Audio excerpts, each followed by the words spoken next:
SBR Videos is sponsored by Sports Cash System. Click on the link below for more information. Welcome to SBRForum Videos. I'm Peter Loshak, and we are previewing UFC 164 right now with Adam Martin and Nick Kalikas, both from MMA oddsbreaker.com. Right now we're going to talk about Josh Barnett and Frank Mir. This is an interesting fight with a very interesting line. Right now I'm seeing it 5 times. Barnett minus 175 is the favorite. Mir plus 155 on the other side. And, some people are saying that Mir is washed up now. He definitely gasses a little bit, but I'm still thinking that maybe plus 155 is a little bit of a generous line to be giving for Mir. I think maybe if he does win, it might be in an early sub. So I'm not so sure if Barnett, Barnett I think should be the favorite. Should it be minus 175? Not exactly sure. What do you think, Adam Martin? Yeah, I think the fight's a pick 'em too, actually. So if there is value, I guess it would be on Mir. But I'm going to go with Barnett for the pick here. But honestly, this is a fight that I really don't have just a great. I'm not looking at it. I guess I can't. I don't have a strong lead in this fight. I could just see it going so many ways. I can see either guy knocking each other out. I can see them subbing each other. I can see it going to decision. So for me personally, it's a complete pass. But as far as like a bet goes, I think that there would be a little bit of value on Mir because of the plus odds here.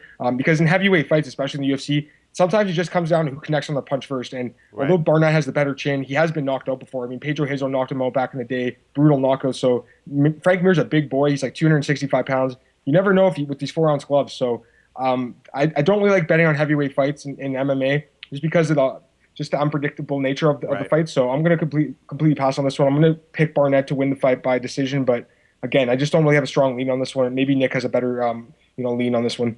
I actually think you guys are wrong here. I think that Barnett does maybe have some value if he continues to drop under 2 to 1. Yeah, because you know what, he is the better fighter. I have a tendency, I guess, to not respect Mir a lot of times, and I know that he has improved his overall game. But man, the guy is just one of those.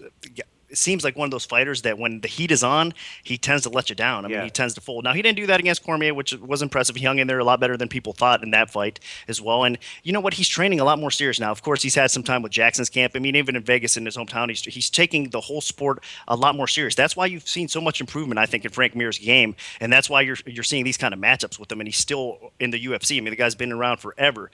But the good thing is he is continuing to improve. So it's going to be competitive. I guarantee that. But I do think that Barnett eventually will start taking control, either by knockout or by decision. I don't think it's going to be clear. He's going to win at least 2 or 3 rounds because I do think the advantages kind of fall in Barnett's hands with everything, even the striking aspect. I know it's going to be close, and Mir might be a little bit more technical as far as striking goes, but I think that Barnett's going to be a little bit more effective there. And a lot of people are going to say if there's a sub in this fight, it's probably going to be Mir because of his sub over Nogueira. But you know what, man? I think it's more due to Nogueira's age right now. Look, Verdum subbed him as well. He's just not as fast and smooth as he once was on the ground. So I think that plays a bigger factor in than actually Mir's submission over Nogueira. I'm not taking anything away from him because Mir has always been one of the best submission artists in the UFC, one of the best heavyweights in the UFC as far as subs go for sure. So not taking it away from him, but you got to look at the facts, and Nogueira is really not the same fighter he was. In fact, when he fought Barnett, Nogueira was a way better version of himself, and Barnett looked good in their first match, and he lost the second rematch as well. So they have that common opponent,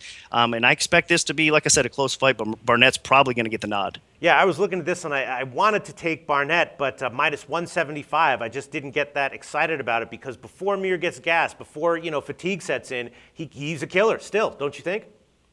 Yeah, again, he's going to be dangerous, and like Adam just pointed out, both these guys kind of are susceptible to being knocked out. But I think still Barnett has probably the better of the chin of the two. And if there's going to be a knockout in this fight, I really think it's Barnett maybe landing on Mir a little bit more often and getting that done. But yeah, like I said, can't take anything away from Mir because he has definitely improved his overall game. And again, against Cormier, he's coming off kind of this is a step down for Mir if there's such a thing. But Barnett coming into the UFC, he wants to win a fight. Let's not forget that. It's been a while for him as well. I know he's got the Strikeforce experience, but he's going to come in hungry. And the other thing I do want to say for Barnett too is along with Mir, I've seen Mir's improvement, but I also seen Barnett's improvement too. He's taking the sport a lot more serious, training a lot harder as well. So that's good to see because his fight with Cormier, I think, impressed a lot of people as well. Both of the guys suffering losses in the hands of a quality fighter like that, I think their stock actually rose a little bit. Right.